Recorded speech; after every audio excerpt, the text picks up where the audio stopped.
never slow up. No, I don't take shit. I got no love for the fakeness.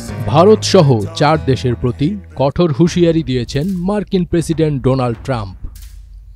এসব দেশের ওপর 150% শুল্ক আরোপের হুমকি দিয়েছেন তিনি। গতকাল শুক্রবার ভারতীয় সংবাদ মাধ্যম বিজনেস স্ট্যান্ডার্ডের এক প্রতিবেদনে এ তথ্য জানানো হয়েছে। ব্রিক্স দেশগুলোর প্রতি আগেও এমন হুঁশিয়ারি উচ্চারণ করেছিলেন ট্রাম্প, যাতে তিনি এই দেশগুলোর কঠোর সমালোচনা করেছিলেন। ট্রাম্প বলেন, ব্রিক্স দেশগুলো আমাদের ডলার ধ্বংস করার চেষ্টা করছিল। তারা একটি নতুন মুদ্রা তৈরি করতে চেয়েছিল। তাই যখন আমি এসেছিলাম তখন আমি প্রথমেই বলেছিলাম যে কোনো ব্রিক্স দেশ ডলার ধ্বংস করার কথা উল্লেখ করলে তাদের উপর 150% শুল্ক আরোপ করা হবে। ওয়াশিংটনে রিপাবলিকান গভর্নর্স অ্যাসোসিয়েশনে বক্তব্যকালে ট্রাম্প বলেন, ব্রিক্স দেশগুলো মার্কিন ডলারের বিকল্প কোনো মুদ্রা তৈরির চেষ্টা করছে।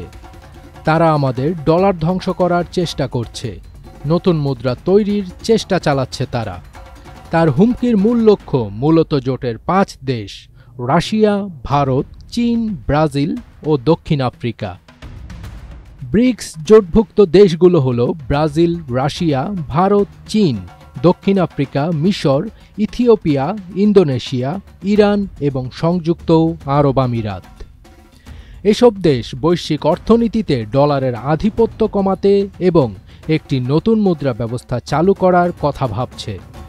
তবে ট্রাম্পের এমন মন্তব্যের পর দেশগুলোর পক্ষ থেকে তেমন কোনো প্রতিক্রিয়া পাওয়া যায়নি। বিশ্লেষকদের মতে ট্রাম্পের এই হুমকি এবং ব্রিক্স জোটের ভবিষ্যৎ নিয়ে বিতর্ক বিশ্ব অর্থনীতিতে নতুন উত্তাপ তৈরি করেছে। ডলারের আধিপত্য নিয়ে এই সংঘাত কিভাবে মোকাবিলা করা হবে তা এখন সবার নজরে। দ্বিতীয় মেয়াদে ক্ষমতায় বসার পর ভারতকে যেন পাত্তাই দিচ্ছেন না ডোনাল্ড ট্রাম্প। কখনো সহায়তা বন্ধ করছেন, তো আবার কখনো যুক্তরাষ্ট্রে অবস্থানরত অবৈধ ভারতীয় নাগরিকদের দেশে পাঠাচ্ছেন হাত পা বেঁধে।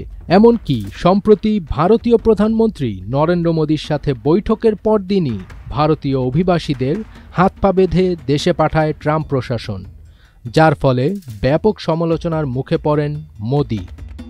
ফজবির তাজ, ATN বাংলা।